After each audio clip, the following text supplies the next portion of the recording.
Bangladesh is one of my idols. I think Bangladesh has had an amazing history of being both the solid democracy and, as a poor country, really doing an effort to making itself more egalitarian and having better wealth distribution. So the way the United States compensates for the lack of talent is we steal it. We steal it from South Asia, we steal it from East Asia, we steal it from the Middle East, we steal it from Africa. So that drug is killing me. At the same time, my complete financial context, which is my financial survival, depends on that company's profit. So if I make money, my family will die quicker. If I sell all my stocks, I have nothing. I pay taxes. My taxes go to a war machine that goes to third world countries and murders people. Yeah. But this is the trend for the planet. Hungary is no longer a democracy. Poland's no longer a democracy. If Bolsonaro gets his way, Brazil will no longer be a democracy. Sometimes we are so focused on the democratic process, we forget about that democratic process doesn't ensure anti-corruption campaigns. As crusaders were coming back from the Middle East, and they were talking about what they had seen. What they had seen was this incredible technology that was being used, streets that were lit up by oil lamps at night, modern medicine, modern agriculture. Because hijab fundamentally meant that they are in their own identity and confident. The French colonialists wanted the hijab to be removed. And the word varna, right, is where the English word varnish comes from. Like it's the Aryan word for color. And so the English realized they could weaponize this against South Asians.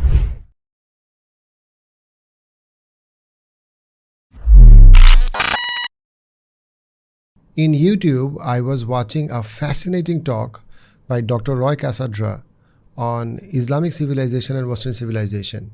His talk on Khalid bin Walid and also the insightful conversation about different civilizations. And then I knocked Dr. Roy Casagranda. Dr. Roy Casagranda is a professor of political sciences at Austin Community College and also author of multiple books. Today's podcast is with him.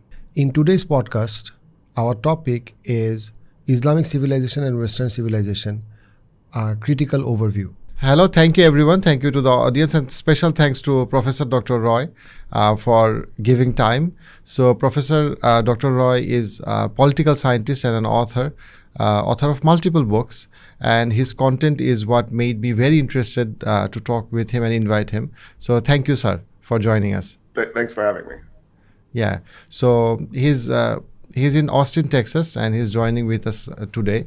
And we'll talk about Islamic civilization and Western civilization. And he has fantastic talks on that. And in the description of the podcast, I'll add a few of those talks for our audience. So the first point of start to kick off this discussion is that, so there is a very interesting narrative from our Prophet, peace and blessings be upon him, and is that he talked a lot about the sign of the Day of Judgment, right? A few of the things that will happen before the Day of Judgment. And one of the sign he says is that, he said 1,400 years back, is that before the Day of Judgment, the slave will give birth to his master. So the different scholars of our religion explain it differently. One of the explanation, which is pretty famous and is also done by Sheikh Hamza Yusuf, who's a very famous scholar based in USA, Muslim scholar. And he explained it saying that the slave here is the Muslim civilization, the Islamic civilization. And the master is the Western civilization.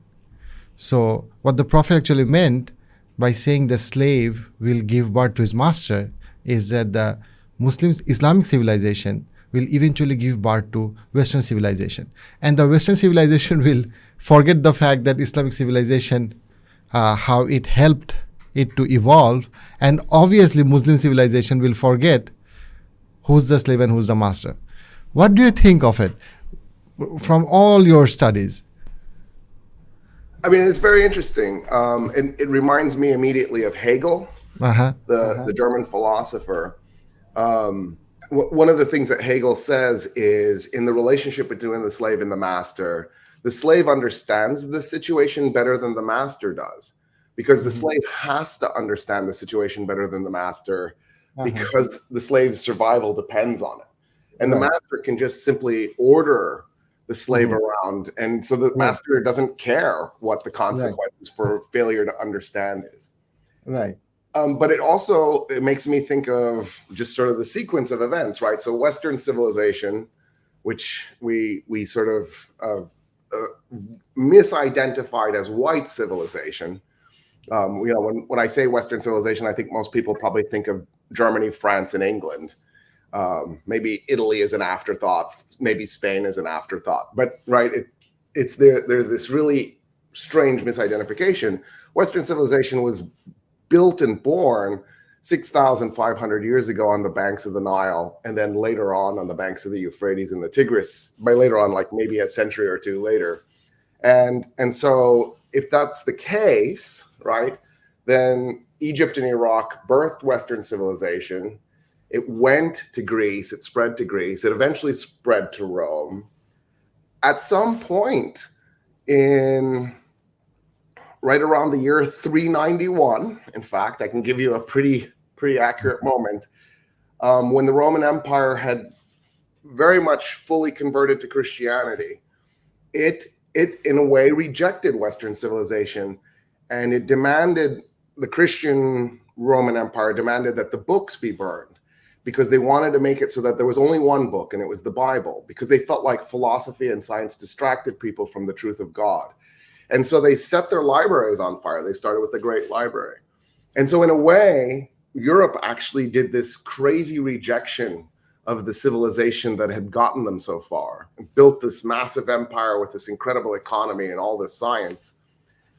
But then the rise of Islam is perfectly timed, because as Europe is doing this, the Arab conquerors who conquer Iraq and Persia and Syria and Egypt and go all the way across to Spain, they're curious. They're going the opposite direction. Islam in that moment is this religion of, let's figure this out. And as a result, we end up in this glorious golden age of philosophy, where Muslim scholars with Christian and Jewish scholars, right? Because it wasn't exclusively that. Probably the famous Christian scholar was Ishaq, and then of course Maimonides was probably the most famous Jewish scholar from the time period. They together build on the civilization that Rome had rejected. Of course, the civilization that the Arabs had built falls apart. It falls apart for multiple reasons.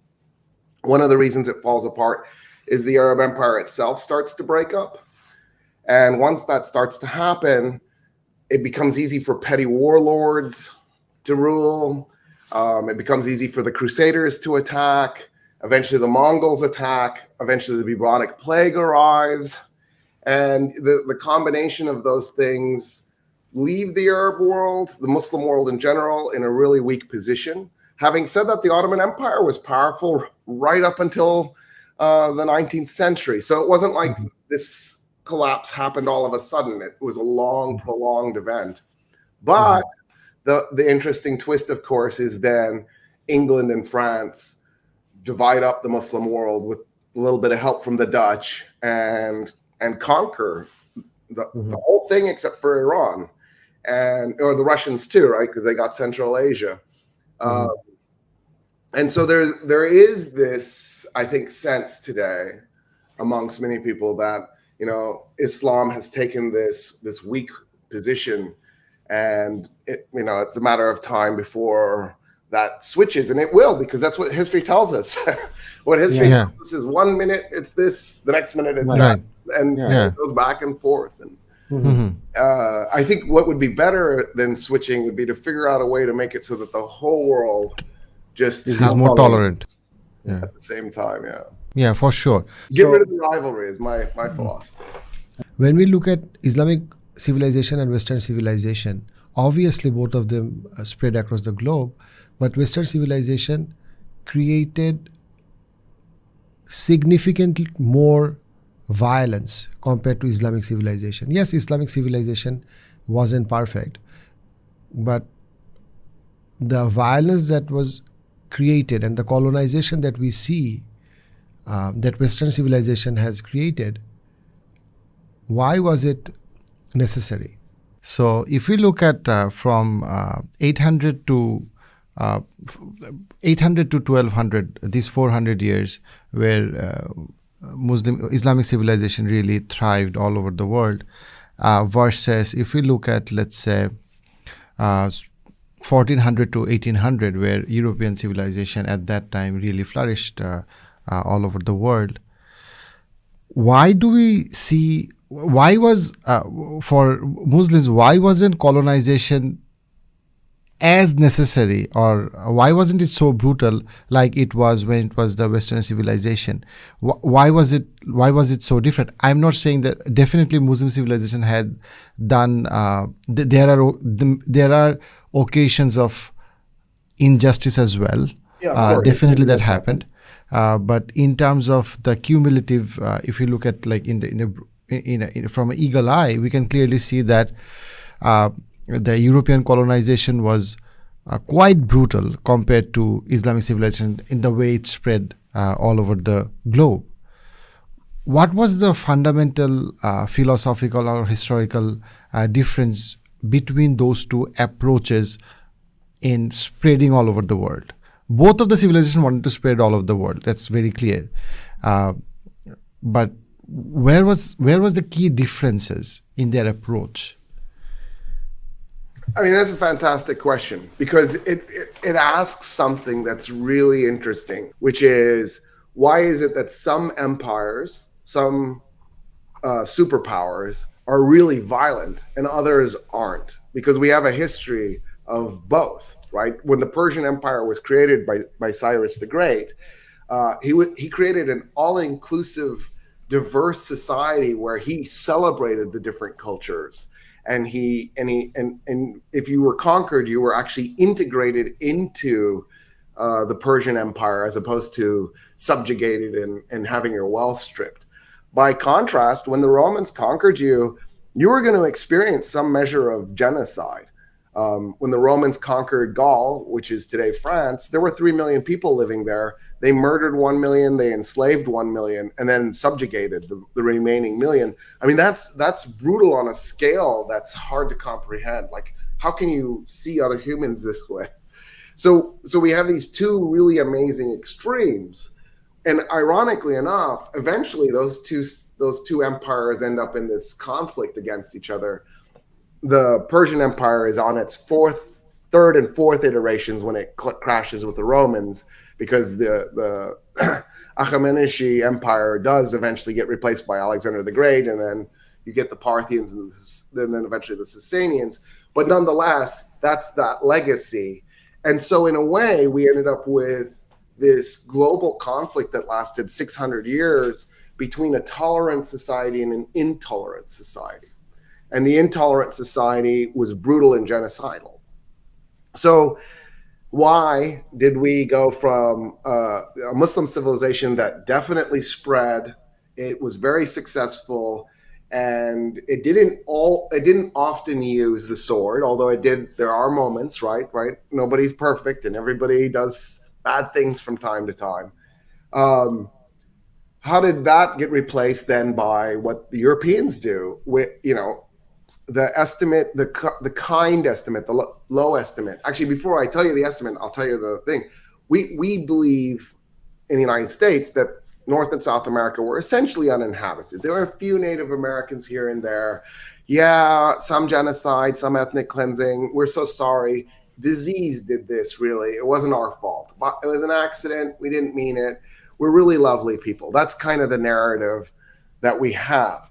There were 140 million people living in North and South America in 1492. And by 1600, the estimate is there were 15 million people living in North and South America. So the European conquest of the Americas literally wiped out 90% of the inhabitants. Some of that was disease. There's just no two ways about it. The diseases that we brought over were absolutely awful. Smallpox, for example, and smallpox kills 25% of the population. So right there, you've got a big killer. The problem is is smallpox only kills 25% of the population. It doesn't kill 90% of the population. In other words, there's no way to take all those diseases and put them together and get the answer of 90. Maybe you get the answer of 40%. So what happened to the other 50%? And the answer is that the Spanish were absolutely brutal. They were genocidal maniacs. They acted in the same way the Romans did. And they mass enslaved the Native American population. They worked it to death. And as they were working it to death, people, as they're exhausted, their immune systems collapse. And when your immune system collapses, you're vulnerable to the diseases. And so the reality is what happened in North and South America was partly by accident. It was mostly intentional, and it was genocide. So why, I guess, do that when other civilizations didn't do that? Why model the Romans when you could have modeled the Persians? And I can't get into the minds of the Spanish in that moment, or the English later, who intentionally also do genocide, because they're the guys who figure out if you can give people smallpox on purpose. And the English weaponized smallpox against the Native American population. England has the honor of not only being the world's first ever drug dealer empire, originally tobacco, but later opium, but they also have the honor of being the first people to intentionally weaponize disease. So what made these two civilizations, these two superpowers, commit genocide when others didn't? And I think it boils down to where Europe was economically in that moment. The amount of money that they could make doing this incentivized the cruelty. The culture that they had, in the case of Spain, right? 781 years of warfare against their Muslim neighbors. Why? Why couldn't the Christian North tolerate having a Muslim-ruled South? The majority of people living in the South were Christian. It was Muslim-ruled. Like, what was the terrible thing that was going on that you needed to spend 781 years tearing up a country to conquer it? At the end of that, I think Spain was just in a position where all they knew was violence. All they knew was warfare. They had really good soldiers. They discovered two brand new continents. They're like, well, let's do what we do best, and let's conduct the warfare. And then for England, this was an intentional wealth transfer event. They saw the Native Americans and Africans as a population of people they could plunder and exploit to make themselves wealthy. And so there was this diversifying portfolio. You have what? Diversifying portfolio. The modern word for it, how the investors like BlackRock now say, like, diversifying portfolio. Oh, right. Meaning, know what I mean? Like, you just diversify your financial portfolio. So it's like, just go and, create chaos for profit. This podcast episode is sponsored by Food and Flavors. Food and Flavors না থাকলে আমি জানতামই না যে আমিও অসাধারণ রান্না করতে পারি। আমার কখনোই রান্না করা হয়নি, এবং Food and Flavors আমার মতো ব্যস্ত মানুষদের জন্য এমন একটা মিল কিট নিয়ে এসছে, যে মিল কিটে সব কিছু ফ্রেশ, অর্গানিক, এবং আমি উইদিন 10 to 20 মিনিটসে আমার বিজি লাইফের মধ্যে কিন্তু আমি কুক করতে পারছি। আইটেমগুলো আপনারা ট্রাই করতে পারেন। I am sure you will love it. নিচের লিঙ্কটা ক্লিক করবেন আরও ডিটেলসের জন্য। Exactly. And then plunder and bring home the goods. Mm-hmm. Yeah. So I guess at the end of the day, maybe the toxin, maybe the poison that corrupted everything was the precursor to capitalism. So mercantilism, where you could go and you could conquer a place, commit genocide, and then bring home enormous wealth for your population. For Muslims and in Muslim civilization, the mantra was trade. Let's trade and get the wealth. And so the amazing thing of the year 800, because we don't know the exact year, but around 800, the innovations that the Muslims were doing around agriculture and the types of technology that they were bringing in were all oriented towards, how can I get this good to Indonesia? How can I get this good to China? How can I get this good to India? Whereas the Europeans started off their empires by, how can I steal this land from the Native Americans and bring slaves here to produce? It's just a completely different mindset in that moment. Mm-hmm. But we know from the ancient history, because of the Romans, that it's not just a simple issue of modernity versus ancient. It's or modernity versus medieval. There's something more that's happening that I don't know. I'm a little Right. baffled. Other than greed, like that's the only explanation. Uh-huh. Okay. When you started your talk on Khalid bin Walid as a profile of a great warrior, you started about talking a little bit about how history is taught and how it should be taught.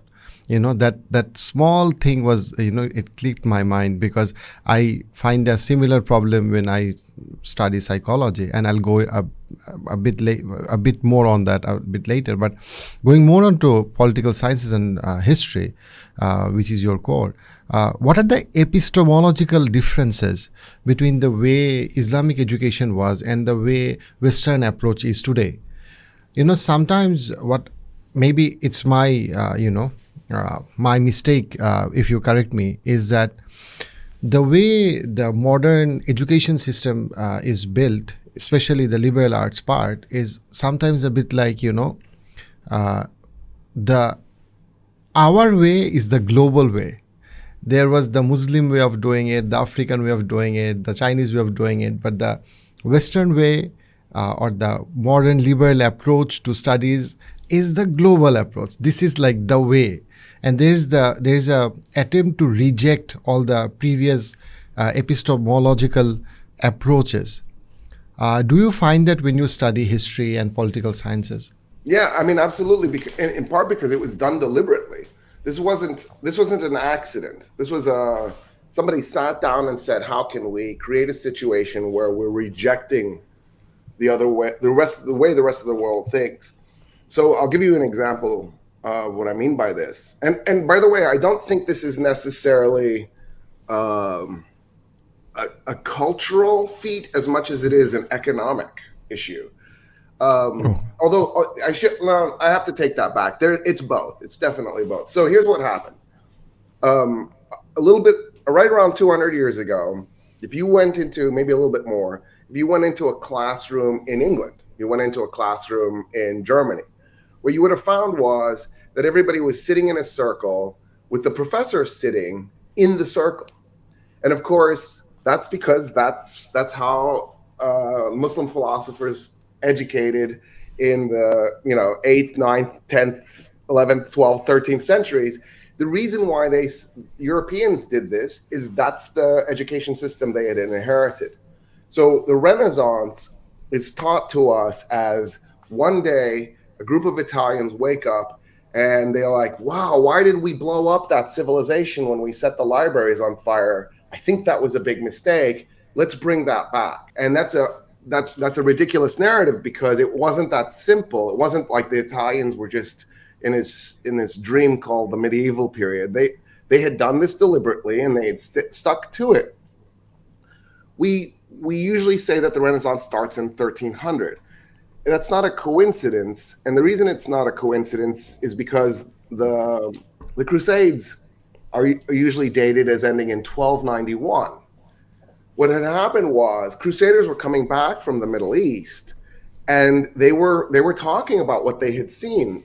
What they had seen was this incredible technology that was being used, streets that were lit up by oil lamps at night, modern medicine, modern agriculture, and they tried to bring that to Europe with them as they're coming back from the Crusades. And so those Italians who we credit for starting the Renaissance are talking to these Crusaders, these ex-Crusaders. Some of them were the ex-Crusaders, and they say, you know what? Why don't we just import what they have in the Middle East? Because that's what we used to have before we set our libraries on fire. So they imported the Muslim education system where you sit in a circle. About 200 years ago, an Englishman decides he doesn't like this system for two reasons. One is it's Muslim, and it reminds everybody that this is where this came from. So he wants to erase that, to delete that idea. The other thing that he doesn't like about it is it's not capitalist. It doesn't suit capitalism. So what he decides to do is restructure the classroom so it looks like the factory. So instead of having the professor at the same level, maybe on a slightly higher chair, right, at the center of a circle is very egalitarian. It's very democratic, because in that moment, right, there's no front, there's no front in the circle. And that since a professor is at roughly the same level as everybody else, there's also no height difference. And we are very sensitive to height as a species. So he wants that gone because he wants to replicate capitalism in the classroom. So now we're going to have the professor stand at the front of the class. The students will be at tables like factory assembly line tables. The students will be sitting, which will put them in a position of submission because the professor is going to stand. And then the professor will, instead of having a conversation and a dialogue like the classroom is supposed to be, the professor will lecture to the students and assign the students busy work like a manager would on a factory floor. And so at its core, there was a structural capitalist thing that was going on and an anti-Muslim, anti-Arab thing that was going on at the same time. And the English restructured education, and now everybody does it this way. And at some level, it feels like the old way might have been better, but how do you retrain the world? How do you get back to the old way? My students need motivation. They're not self-motivated students because we've lost that concept that you should just fall in love with information and knowledge. We see it now as a utility to getting a better job instead of commodity. It's for money. Instead of, I'm learning this because by learning this, I become a better citizen. I become a better member of my community. I become a better me. I achieve enlightenment. That's not on the table. We want to have a big house and a nice car. It's great. It's fantastic that you use the word factory because knowledge has become some type of business, because you get the masters because you want to get the job. And if you get the job, you don't need the masters. So it's like the education was like, it's all return on investment, which is, it's very capitalist. It's destroying the American education system because I work for a nonprofit. So if we're not a nonprofit, then there should be no profit motive. But that's not how we operate at all. We operate like a for-profit corporation. We invest massive amounts of money in real estate and infrastructure, which is great. I'm not against it. But the problem is the mentality is capitalist. So instead of seeing education as we need to get in there and teach as much as we know in the most honest manner possible, we see it as the students are our customers. And we need to accommodate the customer.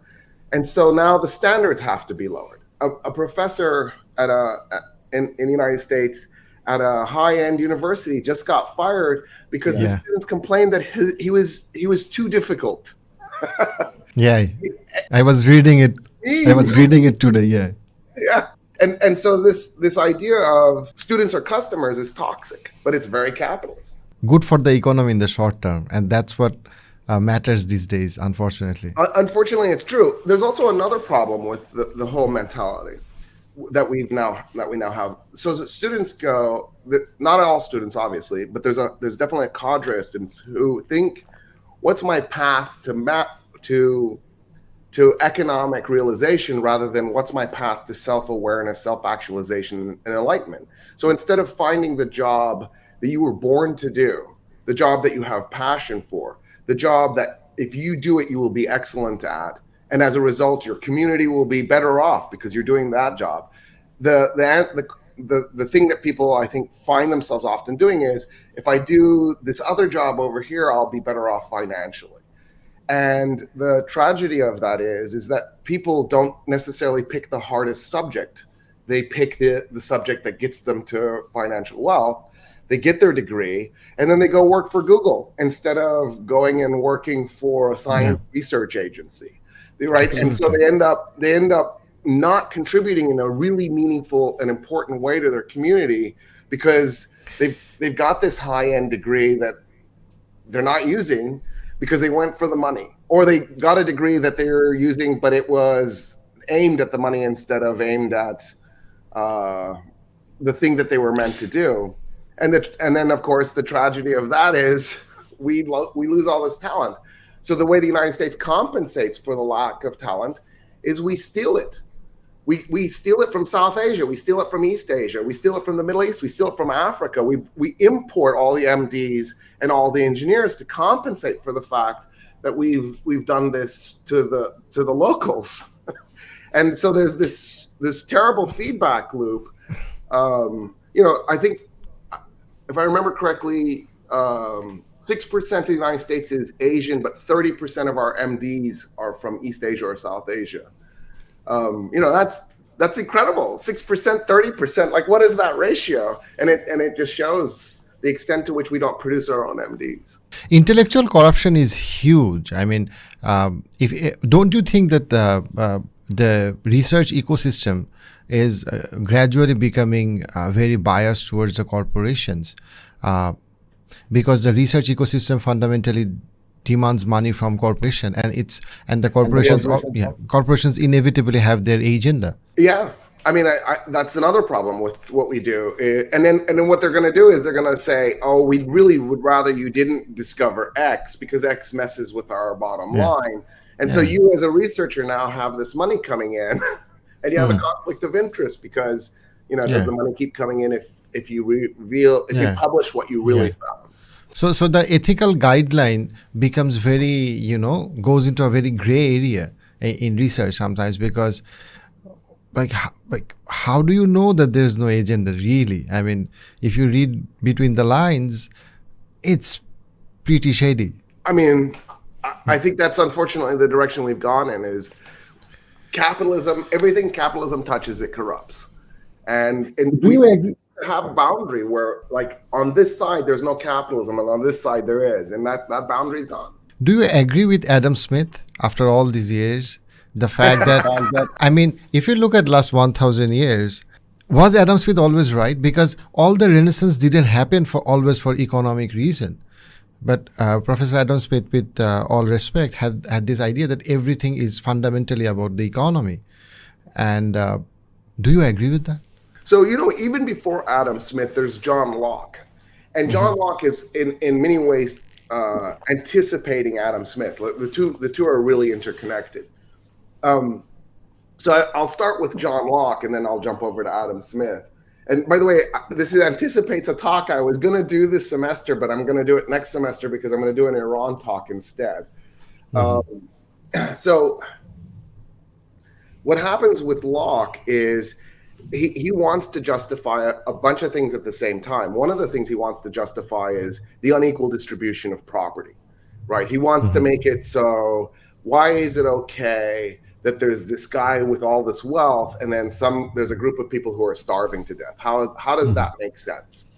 And so part of what he does in the second treatise is he builds this sort of complicated and a little convoluted argument that it's harmless to let people hoard gold because you can't eat gold. So what happens is the hoarders are trading gold for food so that you won't have starvation. But we all know we still have starvation. This didn't work. That was sort of a flawed idea. But another thing that he's also trying to justify is the conquest of the Americas, because there's this problem that the United States has the British Empire has as it's taking away land from the Native Americans, and that is they had a civilization. The United States wasn't an unpopulated place. One of the things that most people don't know about the United States, for example, is there are pyramids in the United States. Now, most of them have been destroyed, and they've been used to, to fill in ponds so you can build housing developments on them. But there are a few left, and I'll give you the name of the big one. It's called Cahokia, and it's in Illinois. It's across the Mississippi River from St. Louis, Missouri. So you can actually see St. Louis from Cahokia.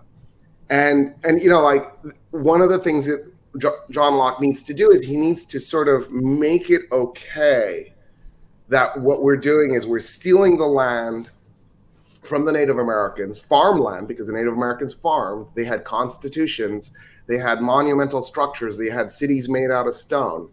He needs to show that it's okay to do this because that land is wealth. Once you take that land, you can now grow tobacco, a product that kills your customer, and you can use slave labor to do this. And so he justifies slavery. He justifies the whole thing. And so what the United States in its early years, when it's English colonies, before there's even a Great Britain, right? Because this is before the Union in 1707. What he justifies is a giant wealth transfer scheme where English settlers will come, they'll get 40 acres of land that wasn't anybody's other than Native Americans. They'll bring slaves over, they'll steal slave labor, and then in return, they'll produce a product that kills their customer and steal their customer's wealth. Adam Smith comes along and he says, the problem with all of this is that the king sets the price for everything. And that's a mistake, because the king there's never going to be a body of people, because even if the king has 100 advisors or 1,000 advisors, there's never going to be a body of people smart enough to figure out what the price of sugar should be, or what the price of tobacco, or what the price of cotton should be. So let's let the market do this. There's some wisdom in letting the market regulate the price, because, right, if there's supply and there's demand, it's nice to have some kind of equilibrium between the two. The problem is the way the wealth is distributed. There are very few people with enormous amounts of wealth, and then a relatively small upper middle class, a pretty tiny upper middle class, and then a middle class, and then the rest of the people are in poverty. And so at the end of the day, the thing driving the supply and the demand isn't really the demand, it's the amount of money the customers have. Mm-hmm. So it created a more egalitarian society like Scandinavia has, or New Zealand has, where there's better wealth distribution. The relationship between supply and demand becomes a lot less important, because now you have more demand because you have better wealth distribution. So there's a little bit of a myth in all of this, that somehow this was the most efficient system. It's only the most efficient system because we allow a portion of the population to own billions of dollars for reasons I can't understand. What's the point? You can't spend it in a lifetime. You couldn't spend it in a million lifetimes. Like, it doesn't. Oh, sure. It's ridiculous. It doesn't benefit the world in any way. And so yes. And at the same time, glorify that lifestyle that everyone should strive to be that one. Right. And whereas, what 0.01% of the population can achieve. So here's another question. As a psychologist, this is a riddle that I created, and I think about it a lot, and I don't know the answer of it.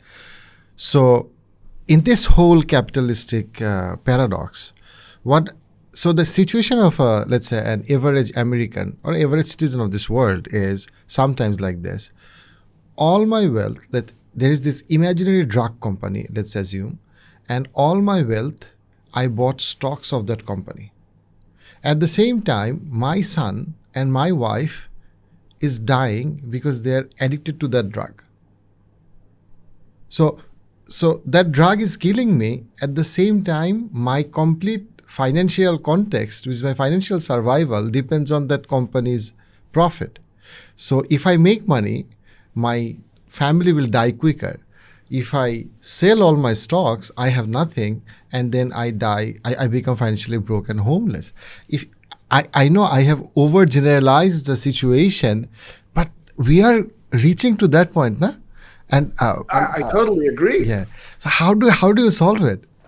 How does an individual solve it? Because we all know that Twitter as a corporation could easily ban Trump, but Trump cannot ban Twitter. So the corporations are never going to change. So how do you unplug yourself from this? And so this is the great question, I think, of our century, right? Because our survival depends on it. You nailed it, right? I drive a car to go to work. Driving a car to go to work means I'm polluting and greenhouse gases. I'm contributing to global warming. So I'm condemning my grandchildren to shorter life expectancies. Everything that we do is set up like that. We're making these really bizarre trade-offs that are a contradiction. Another thing, switch it a little bit, I pay taxes. My taxes go to a war machine that goes to third world countries and murders people. So how do I, as an individual, how do I, as a citizen in the world, navigate this?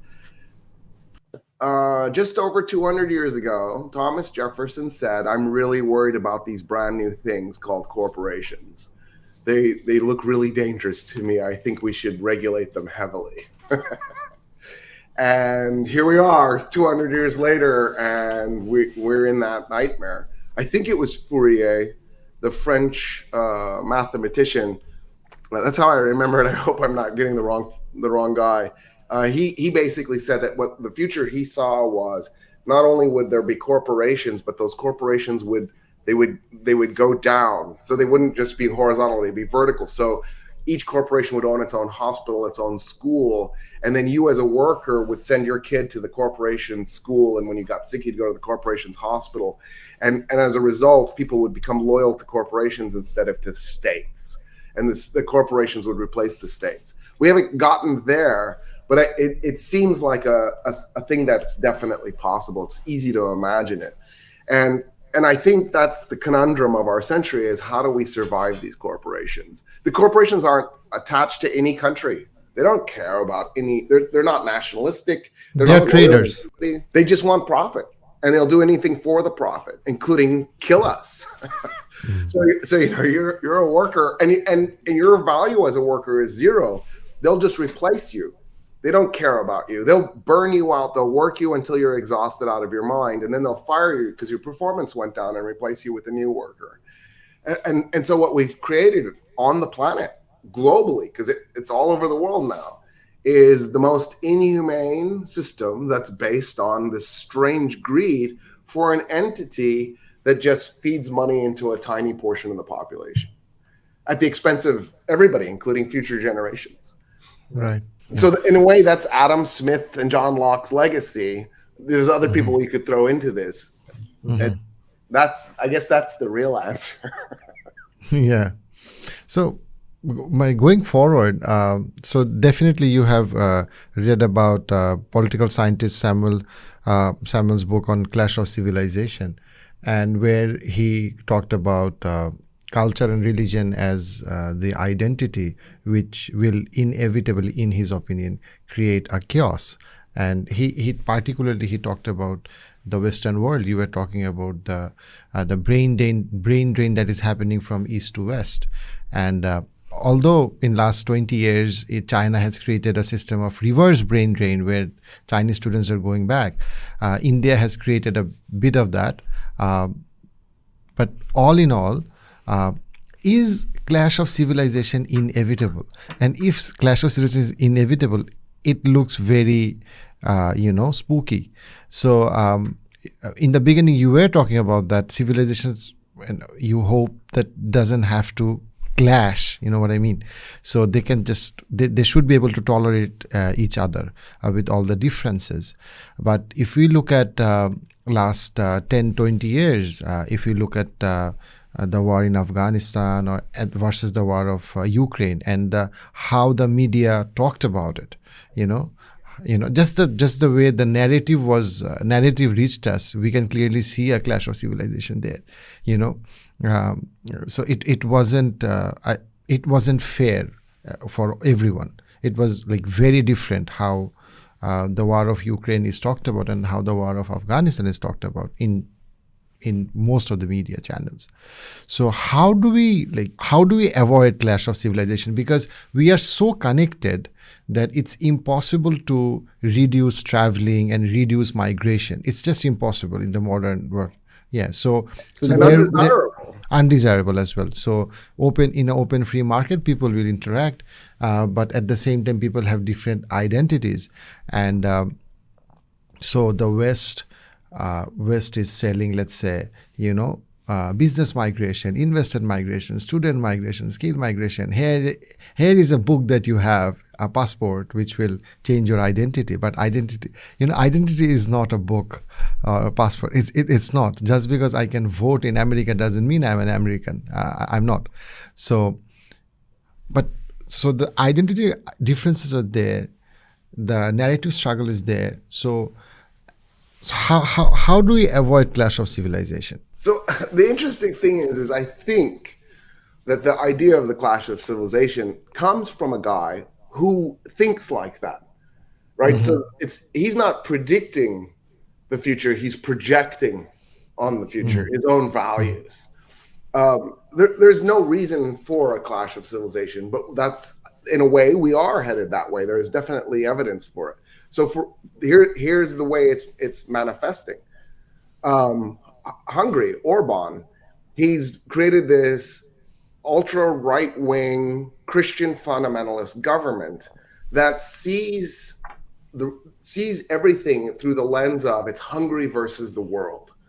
Now, he recently came out and said it's okay for Hungarians to marry whites who aren't Hungarian, but you should definitely not be marrying brown and black people. That you're messing with the Hungarian race. So it's not completely Hungary against the entire world. There's some leeway for Europeans. I don't know if he's okay with Hungarians marrying Spaniards and Italians and Greeks, but certainly it's okay for Hungarians to marry Germans and English and Swedes, right?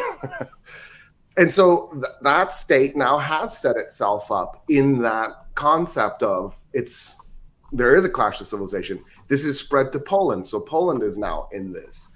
And it's spread to Russia. Russia does this. But, Modi in India is this guy as well. Erdogan in Turkey is that guy. Bolsonaro in Brazil is that guy. Donald Trump for the United States is that guy. In fact, the way Donald Trump launched his campaign for president was he got up in front of the world and he said, I'm going to run for president. And he started talking about Mexicans. And he said, Mexicans are murderers and rapists. And then he said, I'm going to do a Muslim ban. And I'm going to stop allowing Muslims to come to the United States. And so what we're seeing is, in a way, Huntington's projection, because I don't think it's a necessary prediction, coming true in this sort of global era of nationalistic paranoia.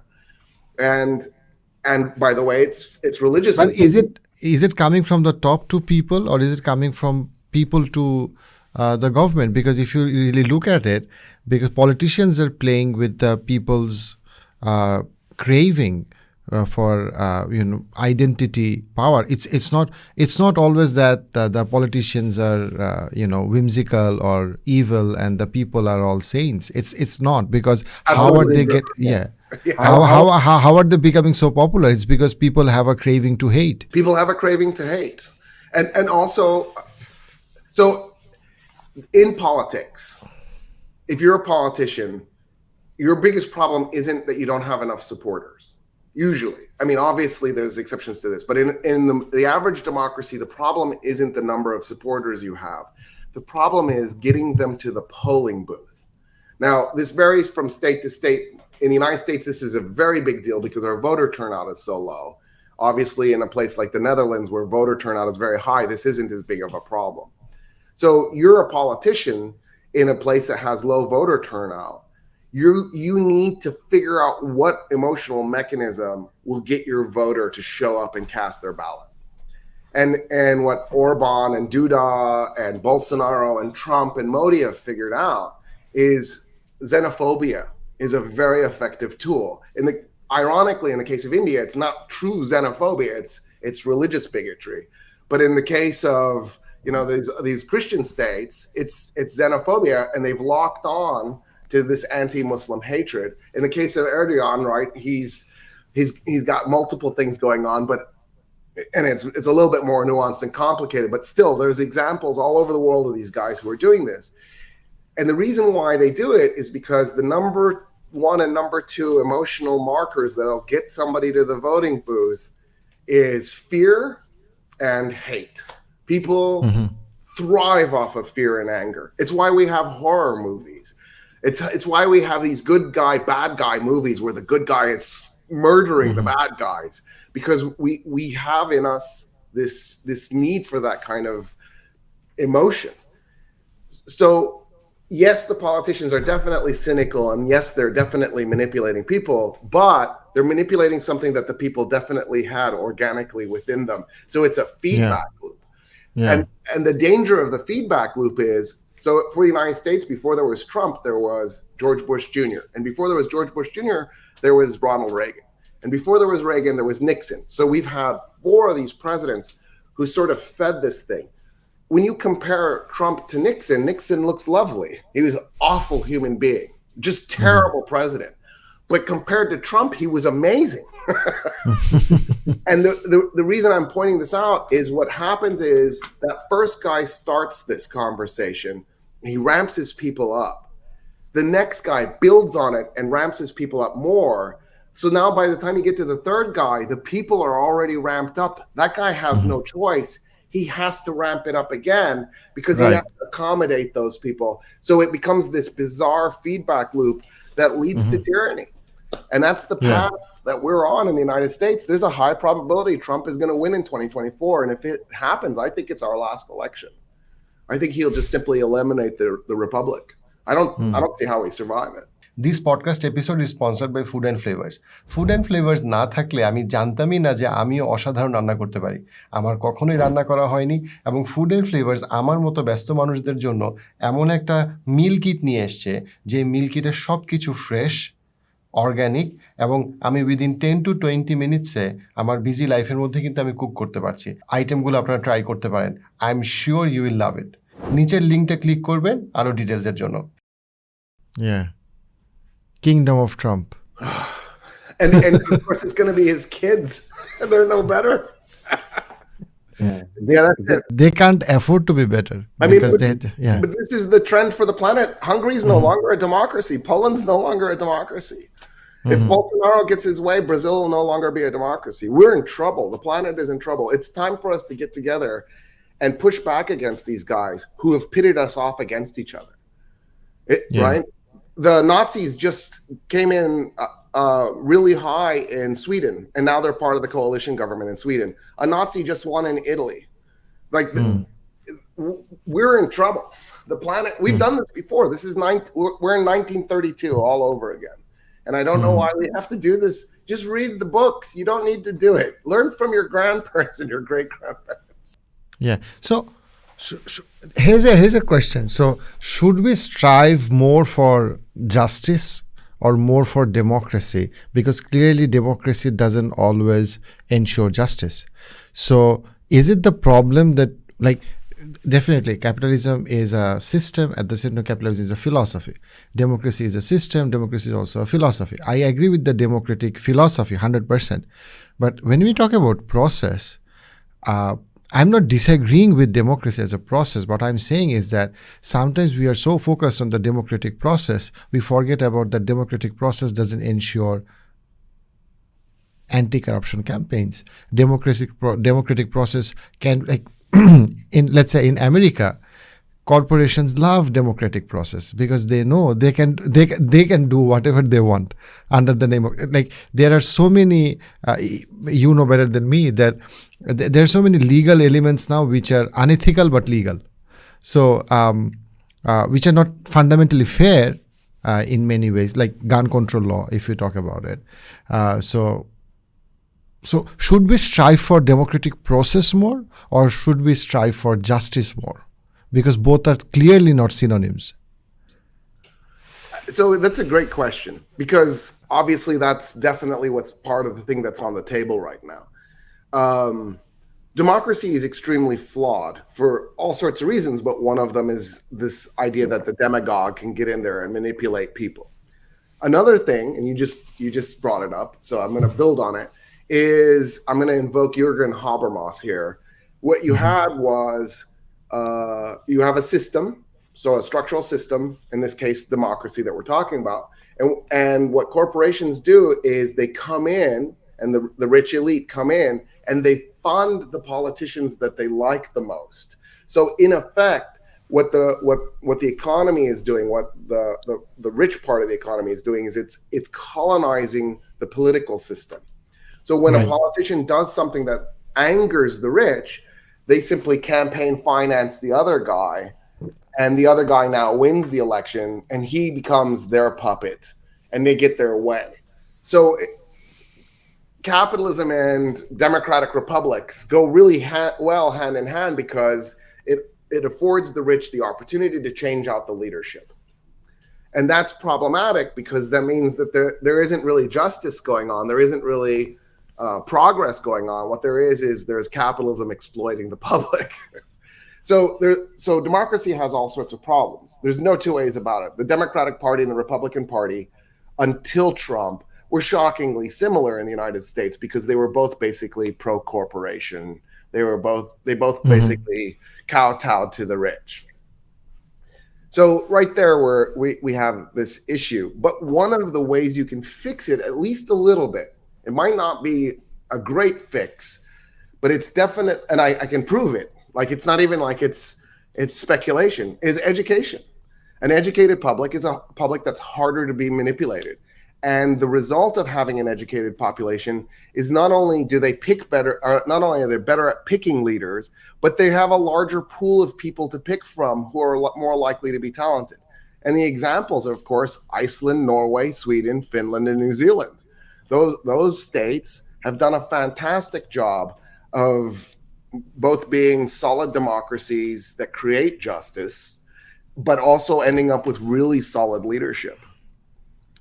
You could point to other states too. It's not just these white, liberal democracies. Costa Rica has done a pretty decent job. Botswana has done an okay job. Historically, India has done okay. I actually think Bangladesh is one of my, I'm going to just out myself here a little bit. Bangladesh is one of my idols. I think Bangladesh has had an amazing history of being both the solid democracy and, as a poor country, really doing an effort to making itself more egalitarian and having better wealth distribution. Taiwan has done a decent job. South Korea has done a decent job. So there are these places on the planet where we've seen, even when you're poor, you can invest in a way that creates this positive outcome in a democracy. But obviously that can be derailed, and I think India is the proof of that. India was, I think, one of the beacons of hope for the whole third world for decades. And now under Modi, I think that's definitely not a question mark.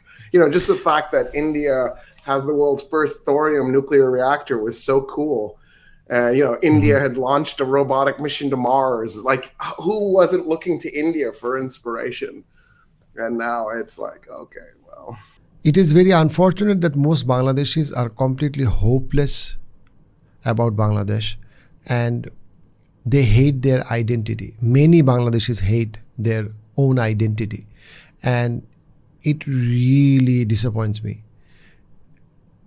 I don't know what to do about it. I try to portray Bangladesh to Bangladeshis in a very optimistic way.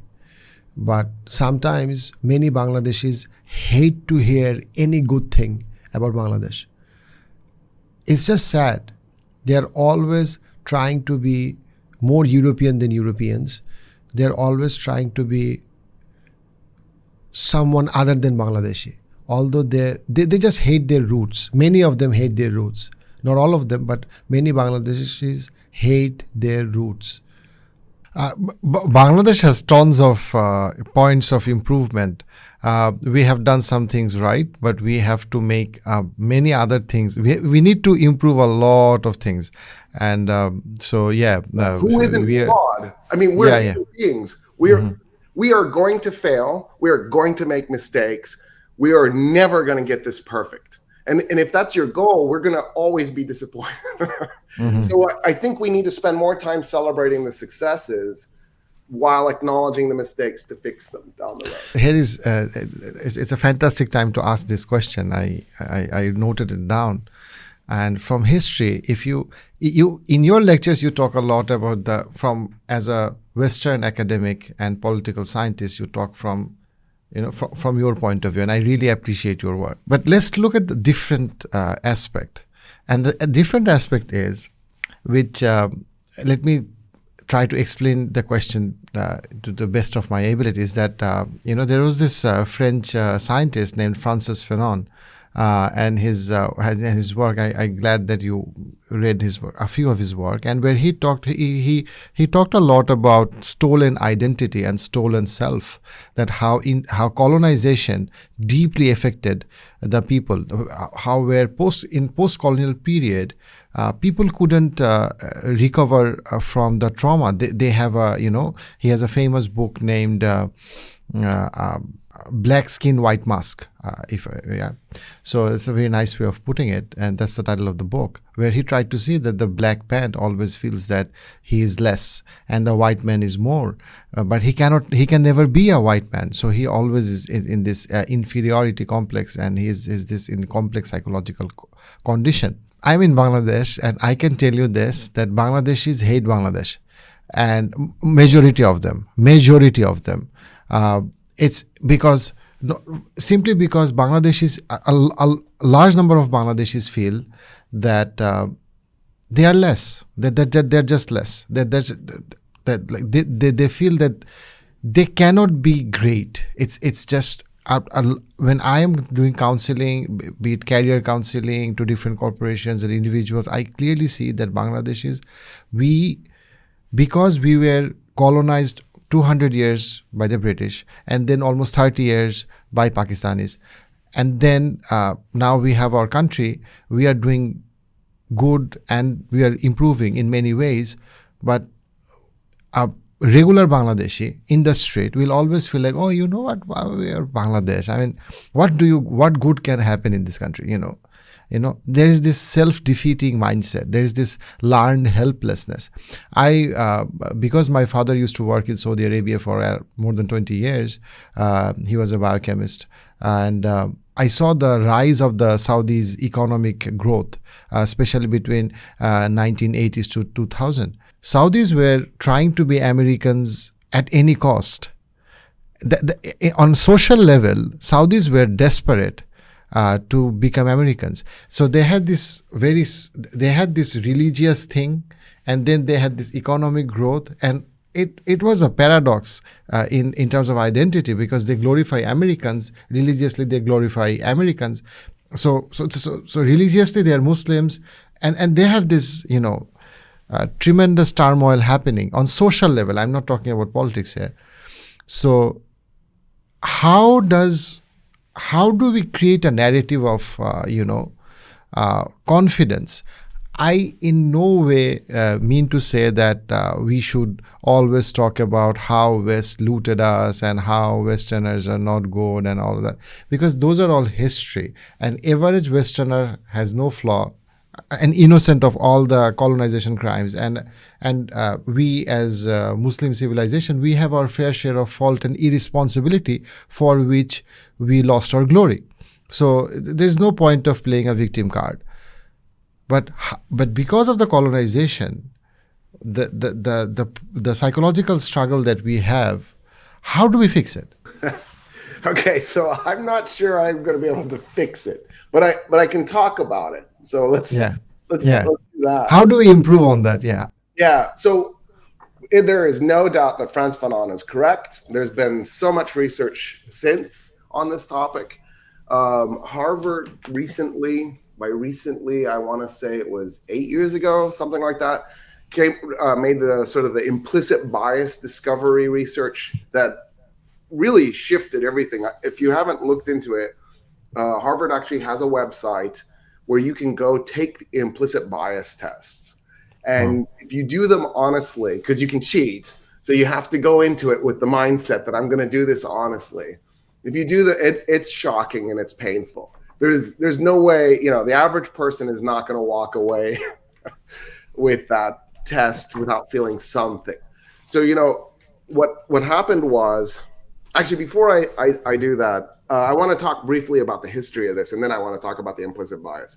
The strange thing about the way the world is structured is that this idea of anti-blackness, and because at the end of the day, that's what all of this kind of boils down to, is actually tied to anti-Islamic feelings. When the Reconquista was happening, when the Christian Spanish were conquering Spain and Muslim Spanish were being defeated, right? Because I think people get a little confused about who the Moors were. The Moors, after 781 years, the Moors were Spanish just as much as anybody else was.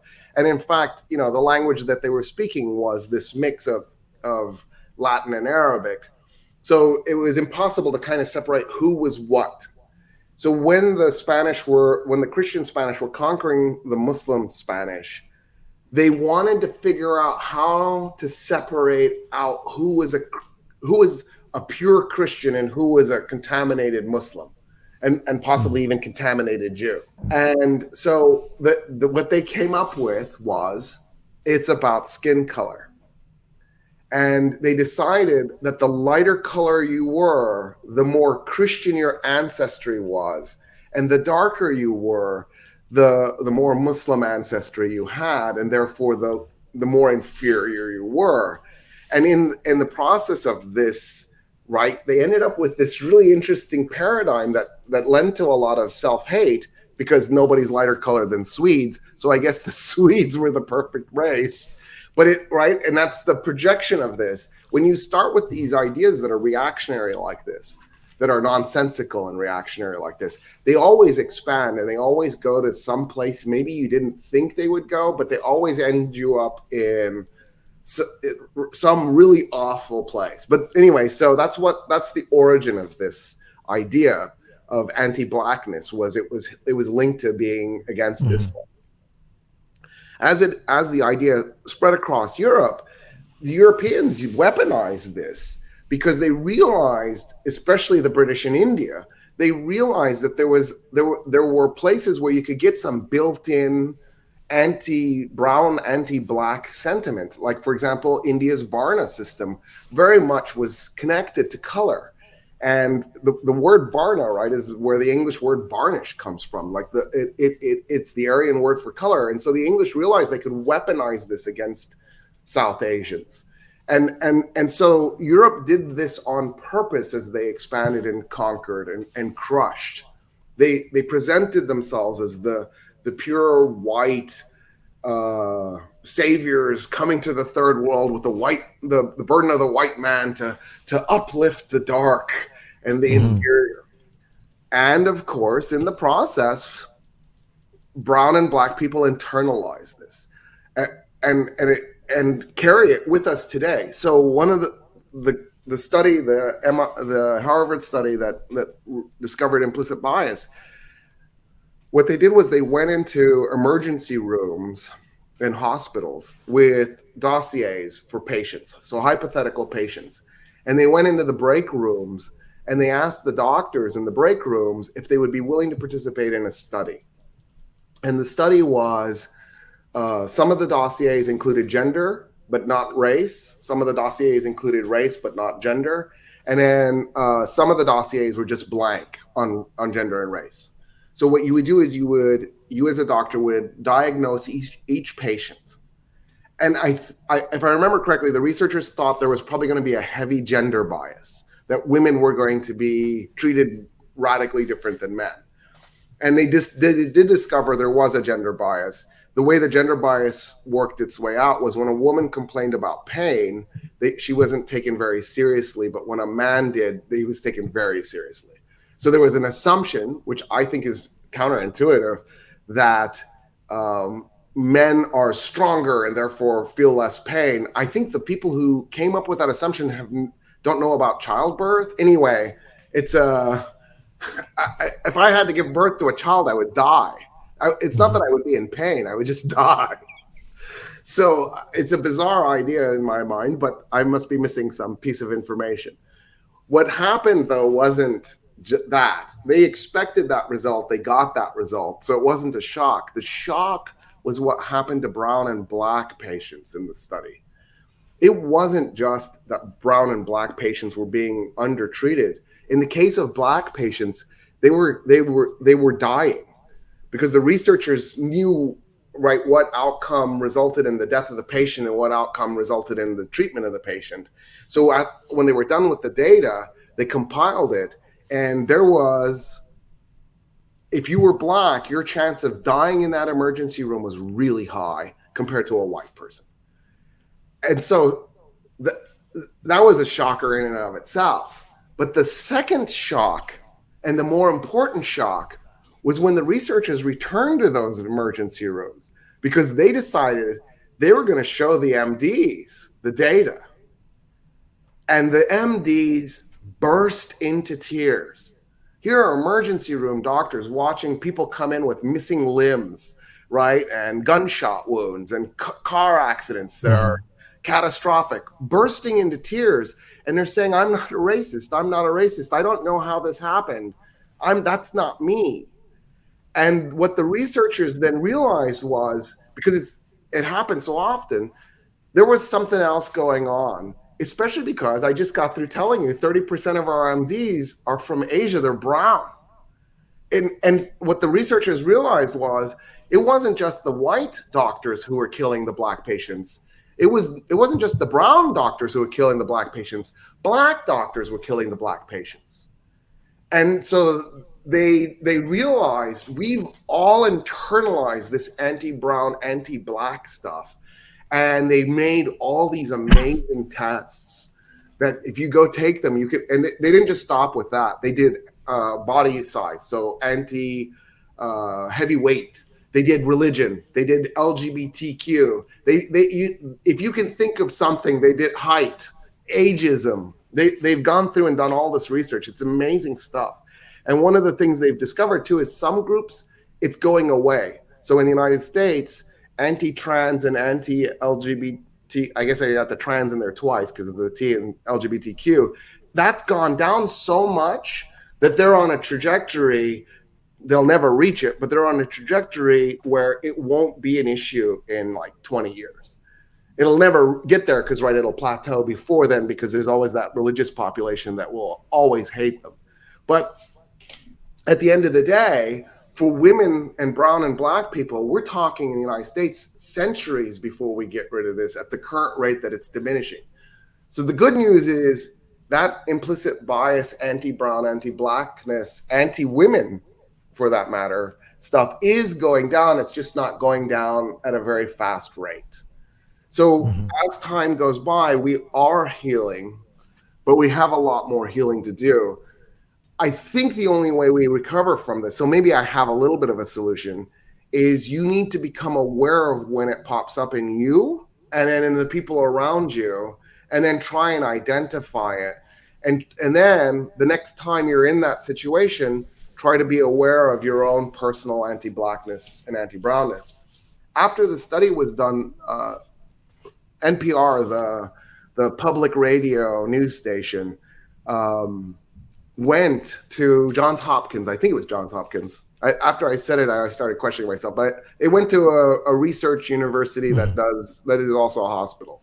And the study had been done, and the next fall, they already had a course that was mandatory that all the MDs had to take. And so NPR shows up because they want to see how this course is unfolding. And they showed up like in the middle of the semester. And part of the course was that the professor built into his class that everybody not only had to take the tests, they then had to report on themselves in front of the other students. Oh, wow. And so NPR is there, and it's this woman's turn to talk. And she gets up and she goes, my results show I have a really profound anti-brown and anti-Muslim tendency. And then she says, it's really upsetting to me because I'm an Iranian woman and I was raised Muslim.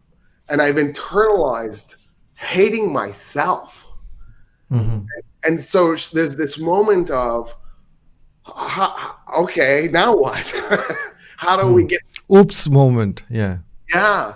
And so we do, as a planet, we have this legacy we have to overcome that isn't just white people have this privilege and they use it against the rest of the world. It's that brown and black people have internalized this idea, and it's nonsense. There's nothing to it. It's just a narrative that we've allowed to stick in our heads. And, it says white privilege.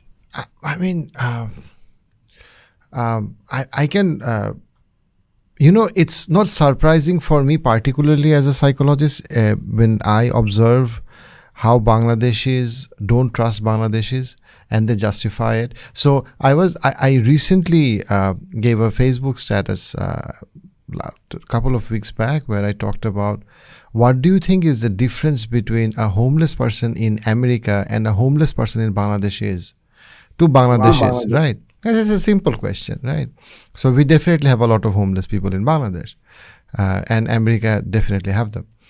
So the vast majority answered Bangladeshis in Bangladesh who never traveled to USA is like the homeless people in USA are homeless because they are irresponsible and they are willingly drug addict. Bangladeshis are homeless because the society deprived them. So you can clearly see you can clearly see that when it comes to an American, it's always a very because in a Bangladeshi's mind, America cannot be corrupted. In a Bangladeshi's mind, the European and American society must be good and empathetic and accommodating and well-mannered and all of that. But Bangladesh as a community and a society in Bangladesh's mind, in many Bangladeshis' mind, is fundamentally corrupt to its core, and it's hopeless and it's worthless. So Bangladeshis, some of them will be very happy to tell you that I won't trust any Bangladeshi in my life. Have you met anyone else in the world? No, I didn't. It's just it's funny, but at the same time it pains me that for no good reason. If I look at 300 years back, the Dhaka, the capital of Bangladesh, was one of the richest city in the whole world, and it was very rich in its culture and its in overall sense. It was one of the most livable city 350 years back, the capital of Dhaka. Now, definitely, it's overpopulated and we have corruption problem and all of that. But at the same time, people completely lost the fact that for almost 230 years, we were robbed and we were, So, but people don't want to give benefit of the doubt. So definitely, I really like your answer, and I'll definitely go more deeper on the implicit bias test. And I think that even in Bangladesh, we need to contextualize it, and we need in our hospitals and in our service centers. So how do we, you brought the point of Iran, and it's very interesting because Few Research Center did a research in 2014 where they said that among all the Muslim communities living in USA, the people who are most likely to leave Islam are Iranians by far. And Iranians say that because religion is enforced, religion is used as a tool, as a weapon to enforce elements. So definitely we are against the hijab enforcement. But at the same time, what we see in France is the exact opposite problem, where they're forcefully not allowing women to wear hijab. But this is the same thing that we have seen in Turkey.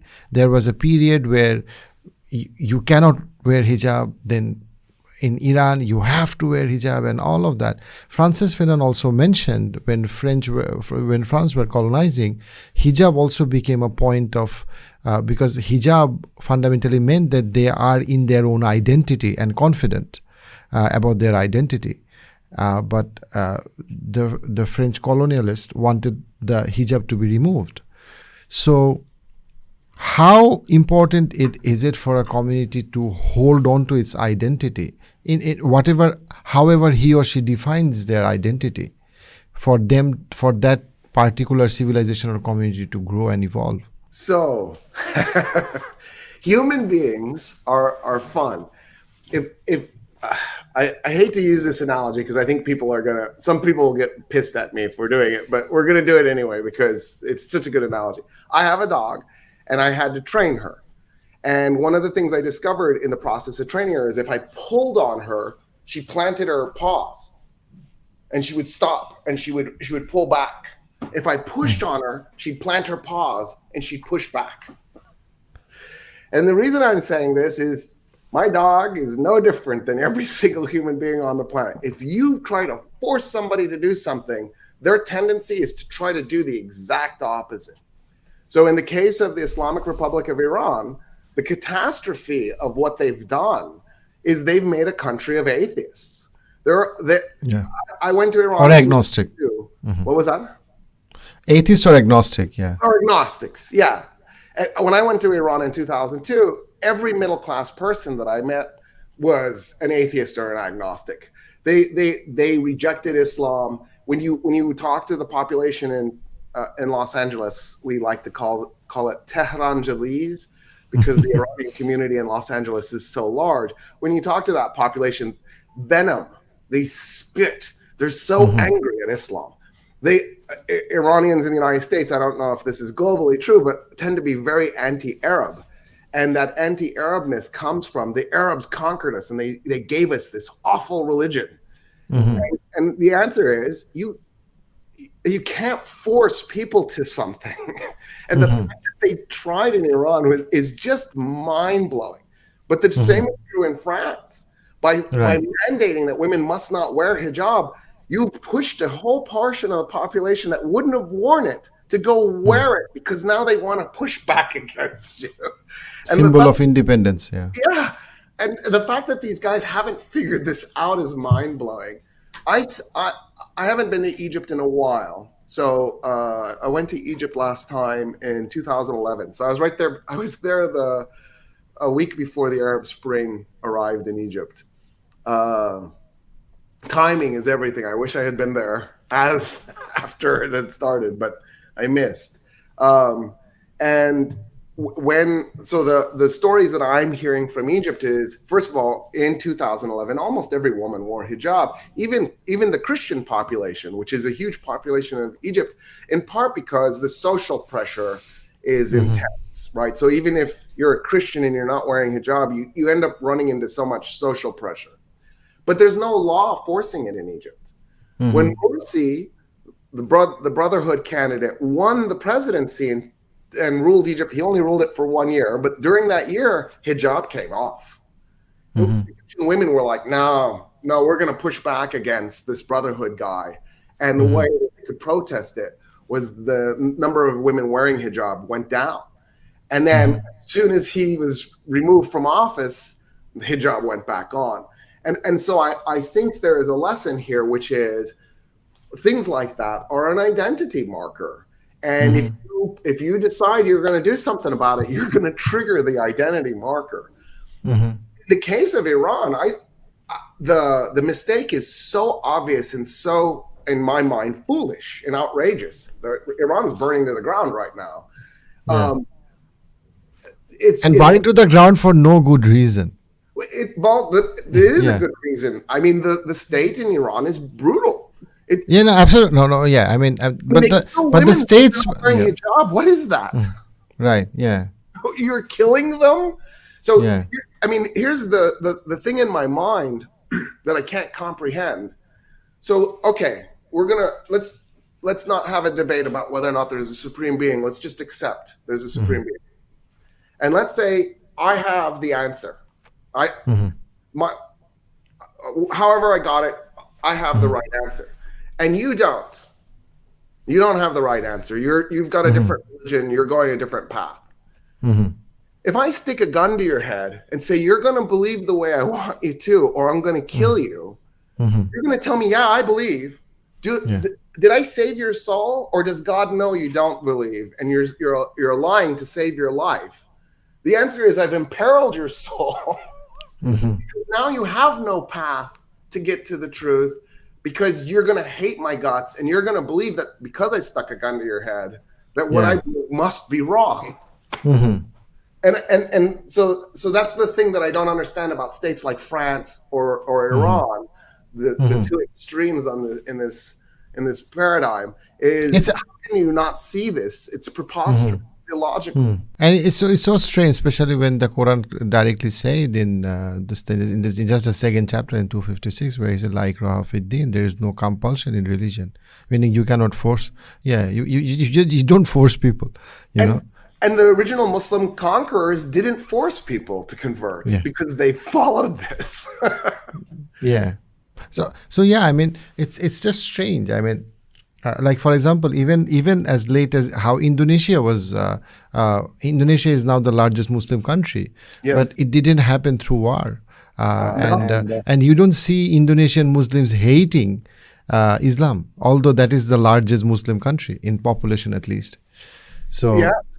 And, you know, and in Egypt, there's no atheists, but it's a secular state. I think the path to salvation is secularism because it allows a person to figure it out on their own. And when people figure it out on their own, they're going to embrace it. They're not going to reject it. So, you know, I'm actually, when I said Egypt doesn't have atheists, I'm oversimplifying. There's no I understand. atheism. But you know what I mean? Like there's no intense desire to push back against religion, right? Because, well, it's a secular state. I mean, it's not fully secular. It definitely has some Muslim rules in it. It's not complete. It's not like a true secular state. But what state on earth is? Sweden, the official religion is Lutheranism, but it's totally a secular state, even though it has an official religion. Yeah. So.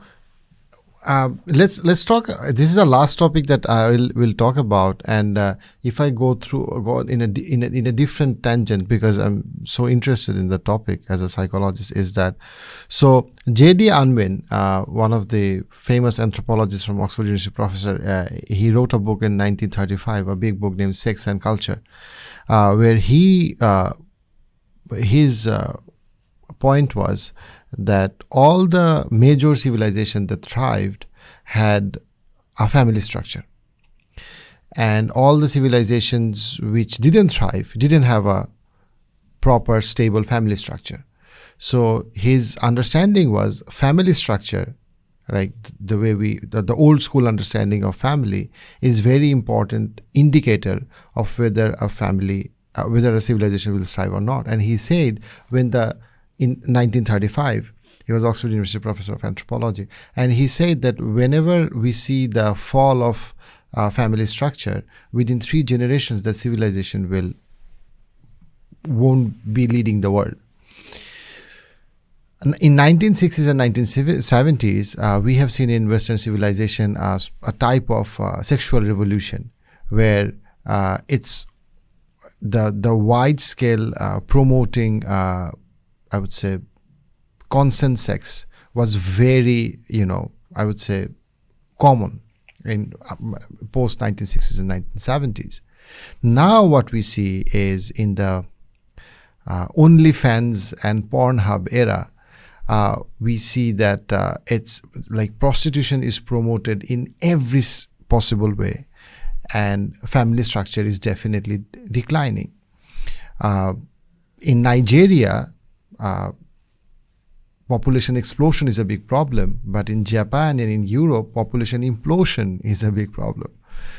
So, as someone who's have intensively studied history and anthropology, along with political sciences, do you really see that the way we understand family and the way the family is declining, fundamentally the way we understood it in the Western world, has a relationship with the fall of our moral values and our ethics and our social structure?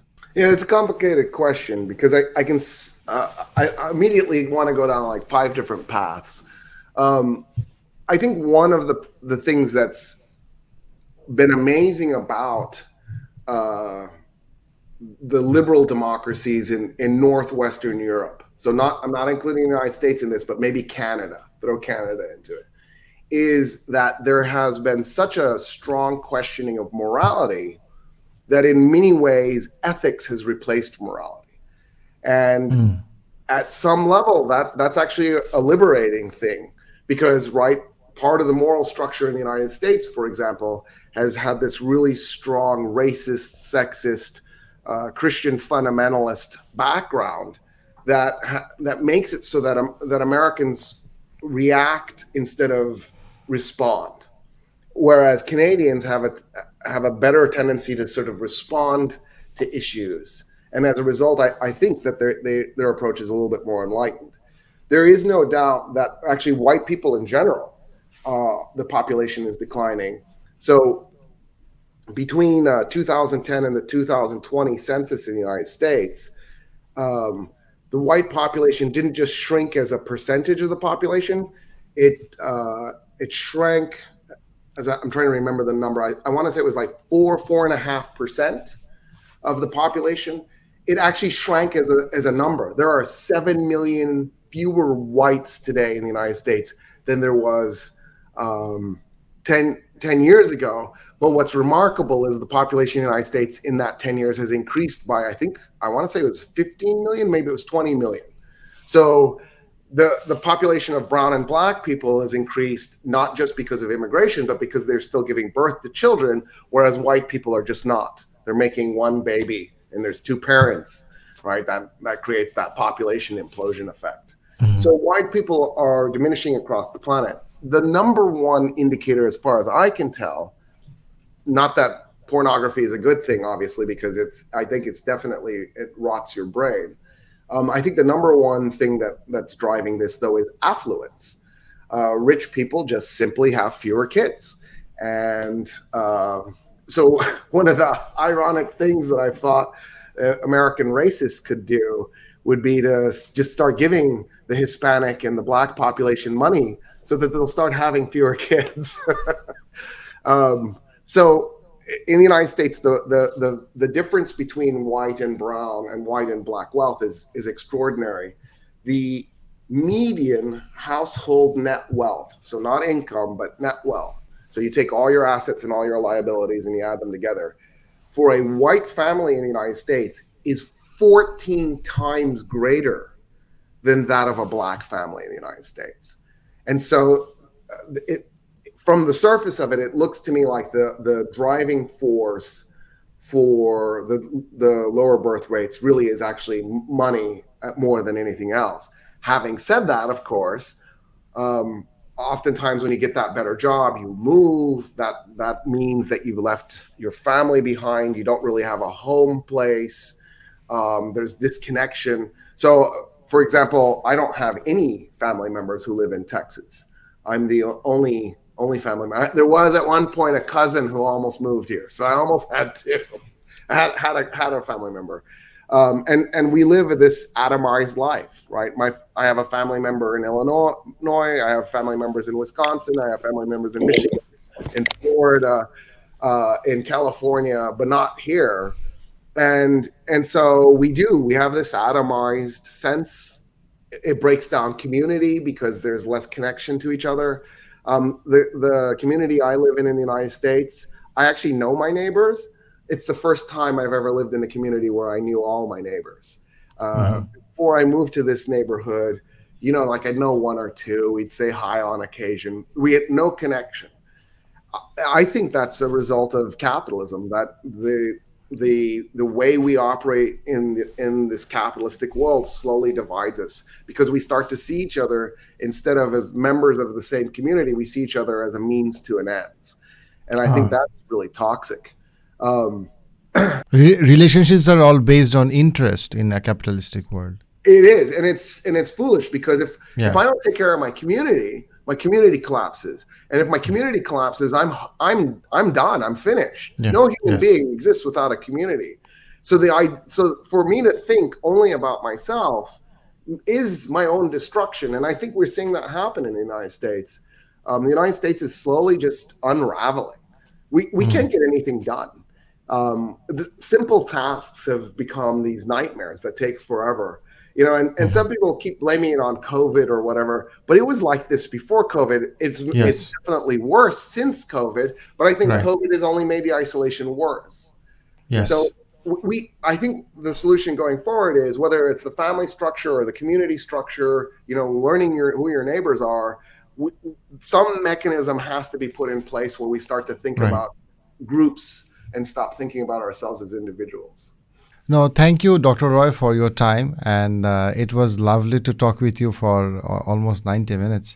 And thanks a lot for your time. It was really fascinating to get your views on so many critical but important topics. Thanks so much for having me. Yeah, thank you. Take care. Hopefully, we'll talk sometime in future. And if you visit Bangladesh, you are you're definitely invited. And if next year I have a plan to visit New York and Texas, and I'll definitely knock you. Yeah. Oh, you have to. Yes. Yeah, I'd love to yeah, have you thank you. over. Yeah, thank you. Take care. Thanks.